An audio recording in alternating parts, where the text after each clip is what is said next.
over here so you can get Food Not Bums in the background. Okay. Well, I was trying to get you in line at the cones. So this is what you do. You come and you line up at the cone. So usually when you get here, probably about 1 o'clock, you want to try to get here. Maybe I suggest maybe even a little bit earlier. If you want to line up, it's every Sunday at Cascadia Playground Park. Every Sunday at Cascadia Playground Park, people line up and Food Not Bums. So I said, what you gotta do is remember, always bring your face mask. The volunteers will ask you to leave if you're not wearing your face mask because of, they might get shut down by the city if people don't wear their face masks, and that's the only reason the volunteers will ask you. It's not their rules, it's city rules, and yeah. City of Seattle enforcing masks in public gatherings such as this, and also to wash your hands. There's a wash station at the front of the line for everybody to wash their hands, and then do not reach for the food. They have volunteer at each station who will hand you the food and dispute. That's on one, help distribute the food evenly. It used to be a lot more fun and less organized. It used to be everybody just kind of grab the food as fast as they can, and it was just kind of like an interesting event. But now it's like a nice orderly line. Everybody go through a line and get food, and not like everybody grabbed it as soon as they put down the boxes and then say go, and then everybody grabs the food. Now they nice orderly grab everybody right east so 6 foot cones, so everybody set up 6 foot cones all the way back around the block. Sometimes they get really busy here. Really busy here, but today is about the end of the day, so it's not as busy as it usually is.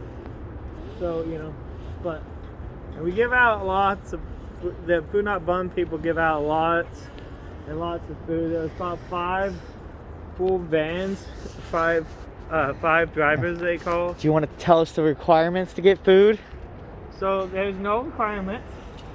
The only requirement, yay! Other than you wearing a mask and being nice and following the directions of the volunteers, which is because a lot of people, they lose their ID and then they on the fast track to starving to death. Yeah. We don't take ID, no personal information. We don't want we don't even want your name. We don't even care if you have a name or not, or identify with a name.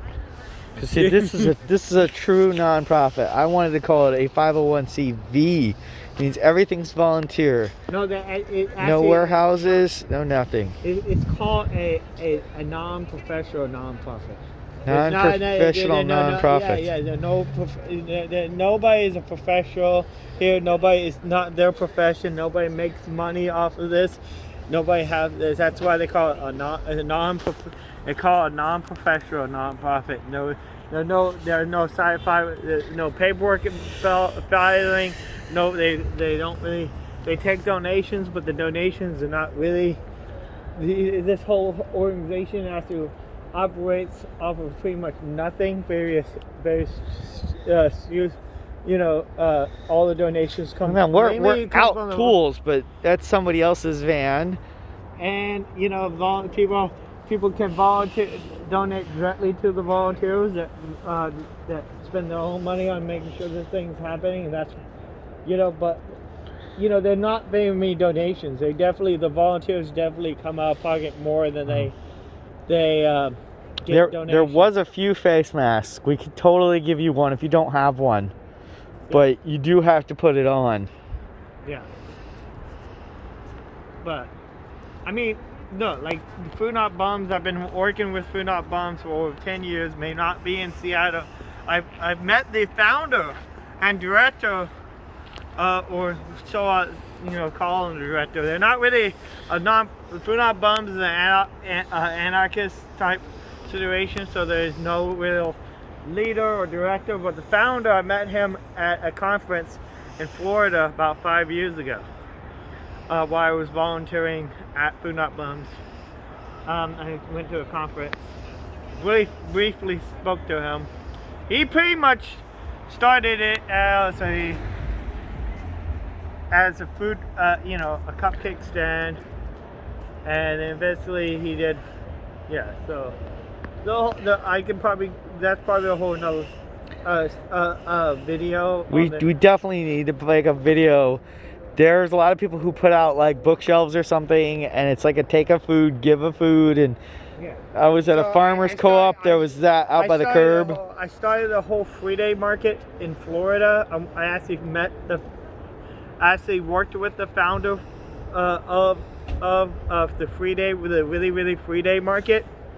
So I was one of the first people that actually worked with the founding party that has done the what known as a really free day market. I attempted to change the name to the free day market instead of the really free market. But yeah, I worked with the founding people that done that like 7-8 years ago, when it was before the most of this free, like, you know, things that just got started that inspired the whole free stores and the things. So you know that all the YouTubers that claim that they did the free store, which is just a stunt for his YouTube channel where he give away TVs and stuff, I actually came out here and gave away a TV, and I'm not a millionaire YouTuber. I'm actually the one that started the first free store. Me and my friends. Well, you know, I'm not the person, but but I'm one of the people that started the first free store. And so, yeah, and the free movement in the country, so. Oh, I meant to bring coffee cups and stuff to give away to people. And that was back before I even cared about YouTube. I knew what YouTube was, and knew that maybe I should took videos of this type of stuff. So, you know. Back then it would have been almost impossible. Now we got this cell phone here doing all the heavy lifting. It fits in our pocket. And back then I had a pager. You know? One lady did take some videos of the free day market, but that, like, years after. The world's giant camcorder would have made people nervous.